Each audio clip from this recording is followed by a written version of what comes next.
अस्सलाम वालेकुम जी। आज खान साहब की 6 बेल्स डिस्ट्रिक्ट कोर्ट के अंदर हैं। एक बेल बीबी साहबा की है।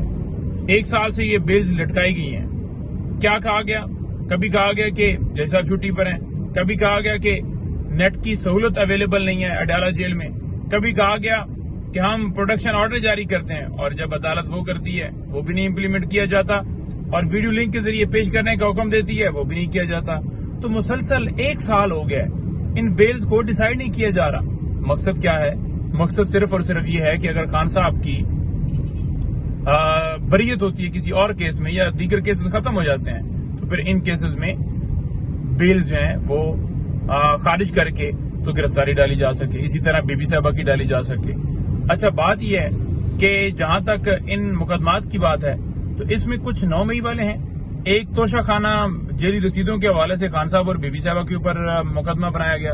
तो इस तरह की केसेस हैं। 109 का रोल है जी, इमा का रोल है जी, आपकी इमा के ऊपर तोड़ फोड़ हुई, जलाओ गिरो, हालांकि कोई एविडेंस नहीं है इनके पास, कोई चीज नहीं है इनके पास, लेकिन उसके बावजूद ये मुकदमात बनाए गए और ये मुकदमात चल रहे हैं। अदालतों को भी पता है कि ये झूठे मुकदमात हैं। कितने मुकदमात में खान साहब की बरीयत हो चुकी है, उसके बावजूद बाकी केसेस भी इसी तरह से चल, हालांकि अदालत को पता होता है कि ये केस क्या है। अच्छा, इसके साथ साथ आज अलकादर ट्रस्ट केस की भी समाअत है। हम अडयाला जेल जा रहे हैं। इस्लामाबाद हाई कोर्ट ने 26 तक हुक्म इम्तना जो है वो जारी किया। इसके अंदर बरीयत की दरखास्त दी थी हमने, तो अदालत ने वो हमारी दरखास्त कबूल नहीं की, वो बरीयत की दरखास्त जो है खारिज कर दी।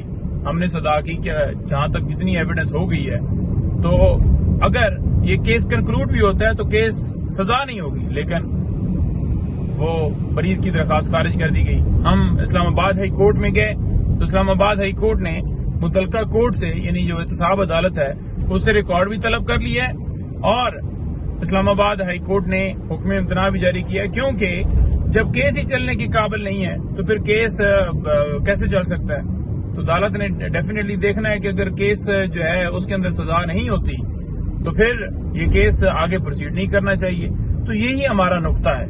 अब देखते हैं क्या करते हैं, लेकिन मैं आपको ये वाज़ेह कर दूं कि खान साहब ने नैब तरमीम से क्या फायदा लिया। कह रहे थे कि बड़ा फायदा ले लिया, बीबी साहबा ने बड़ा फायदा ले लिया, वो तो अभी भी जेल में है। इसके अलावा आपको बताऊं कि जो है वो इस्लामाबाद हाई कोर्ट ने तोशा खाना केस के अंदर खान साहब और बुशरा बीबी साहबा के हवाले से जो दरखास्त दी गई थी कि उनकी बेल्स जो हैं वो जल्दी डिसाइड करें, तो इस्लामाबाद हाई कोर्ट ने कहा है कि नेशनल जुडिशल पॉलिसी के मुताबिक 5 दिन के अंदर बेल्स डिसाइड करनी होती हैं, तो आप 5 दिन के अंदर करें।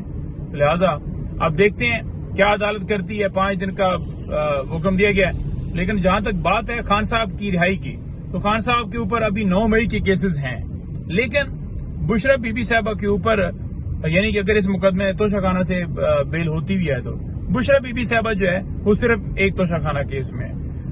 आपको पता है कि गैर कानूनी गिरफ्तारी डाली गई, और अगर जो है वो बेल उनकी होती है तो फिर उनके ऊपर कोई मुकदमा नहीं ताहाल बचता जिसमें उनको जो है गिरफ्तार किया जा सके, क्योंकि उनके ऊपर और कोई मुकदमा नहीं है। इसी वजह से बेल्स डिसाइड नहीं की जा रही। तो अब की ये तफसीलात हैं।